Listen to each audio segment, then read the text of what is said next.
সমাজ দর্শক, অনেক মহিলাদের মাসিকের দিনগুলিতে অনেক সময় তাদের তলপেটে ব্যথা হয়, কোমরে ব্যথা হয়, অনেক সময় ঘাড়ে পিঠে বিভিন্ন জায়গায় ব্যথা হয়, অস্বস্তি বোধ করে। এই সমস্যাগুলো অনেক মহিলাদের হয়ে থাকে। আবার অনিয়মিত মাসিক, আবার মাসিকের সময় স্রাব অনেক কম যাওয়া, এই সমস্যাগুলো অনেক মহিলাদের এই সমস্যাগুলো হয়। তো এই সমস্যাগুলো কিভাবে আমরা ঘরোয়াভাবে দূর করতে পারি সেই সম্পর্কে আজকে আমি ঘরোয়া কিছু ফর্মুলা বলে দেব। আজকে মোট 4টি ঘরোয়া ফর্মুলা বলে দিব। এই 4টি ঘরোয়া ফর্মুলা যদি কোনো মহিলা ব্যবহার করে ইনশাল্লাহ তার মাসিকের সময় তলপেট ব্যথা, কোমরে ব্যথা, অতিরিক্ত মাসিক হওয়া, স্রাব কম যাওয়া, এই ধরনের বিভিন্ন সমস্যাগুলো ইনশাল্লাহ দূর হয়ে যাবে। তো এই 4টি উপাদানের মধ্যে সর্বপ্রথম যে আমি ভেষজ ফর্মুলার কথা বলবো, সর্বপ্রথম সেই ভেষজ ফর্মুলাটি হচ্ছে আপনি হাফ চা চামচ অশোক গাছের ছাল এবং হাফ চা চামচ আপনি সহদেবী সংগ্রহ করে নেবেন। এই 2টি উপাদান পানির মধ্যে ভালোভাবে ফুটিয়ে সিদ্ধ করে নেবেন। সিদ্ধ করার পরে এই 2টি উপাদানকে একত্রে ভালোভাবে আপনি মিশিয়ে নেবেন। মিশানোর পরে এই মিশ্রণটি আপনি একদিন পর পর খাবেন। এভাবে নিয়মিত কিছুদিন পর্যন্ত এই মিশ্রণটি খেতে পারলে ইনশাল্লাহ মাসিকের সময় যে এই সমস্যাগুলো হয়, তলপেটে ব্যথা, কোমরে ব্যথা, অনিয়মিত মাসিক এবং স্রাব কম যাওয়া, এই ধরনের সমস্যাগুলো ইনশাল্লাহ দূর হয়ে যাবে।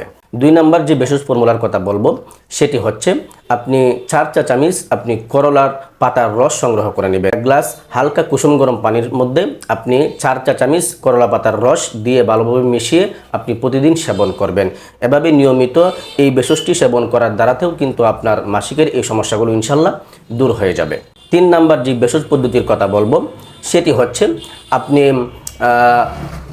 1 গ্রাম পরিমাণ আপনি হরতুকির গুঁড়া সংগ্রহ করে নেবেন। 1 গ্রাম পরিমাণ হরতুকির গুঁড়া সংগ্রহ করে আপনি 1 গ্লাস পানির মধ্যে এই 1 গ্রাম পরিমাণ হরতুকির গুঁড়া ভিজিয়ে রাখবেন। ভিজিয়ে রেখে রাত্রে শোয়ার বেলায় আপনি এটি ভালোভাবে ঘুলে মিশিয়ে আপনি খেয়ে নেবেন। প্রতিদিন রাত্রিবেলা শোয়ার আগে আপনি ভেষজটি সেবন করবেন। এভাবে নিয়মিত এই ভেষজটি সেবন করার দ্বারাতেও কিন্তু আপনার এই মাসিকের এই সমস্যাগুলো ইনশাল্লাহ দূর হয়ে যাবে। 4 নম্বর যে ভেষজ পদ্ধতি সেটি হচ্ছে আপনি হাফ চা চামচ মেহেদি পাতা সংগ্রহ করে নেবেন এবং হাফ চা চামচ উলট কম্বল সংগ্রহ করে নেবেন এবং 5টি লবঙ্গ সংগ্রহ করে নেবেন।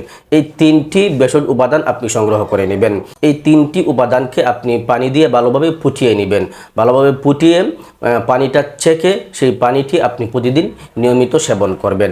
এভাবে নিয়মিত এই ভেষজটি সেবন করার দ্বারাতেও কিন্তু আপনার মাসিকের এই সমস্যাগুলো ইনশাল্লাহ দূর হয়ে যাবে। আপনার তলপেটের ব্যথা ভালো হবে, কোমরের ব্যথা ভালো হবে, মাসিকের সময় আর তলপেট ব্যথা হবে না, কোমরে ব্যথা হবে না এবং আপনার অনিয়মিত মাসিক থাকলে সেগুলো দূর হয়ে যাবে এবং স্রাব কম হলেও এটি একটি সমস্যা, এই সমস্যাটাও আপনার ইনশাল্লাহ দূর হয়ে যাবে। তো সম্মানিত দর্শক, আমি এই 4টি ঘরোয়া যে ভেষজ পদ্ধতির কথা বললাম, এই 4টি ভেষজ পদ্ধতির যে কোনো একটি ভেষজ পদ্ধতি আপনি ব্যবহার করতে পারেন ইনশাল্লাহ আশা করি আপনার এই অনিয়মিত মাসিকের যাবতীয় সমস্যাগুলো ইনশাল্লাহ দূর হয়ে যাবে।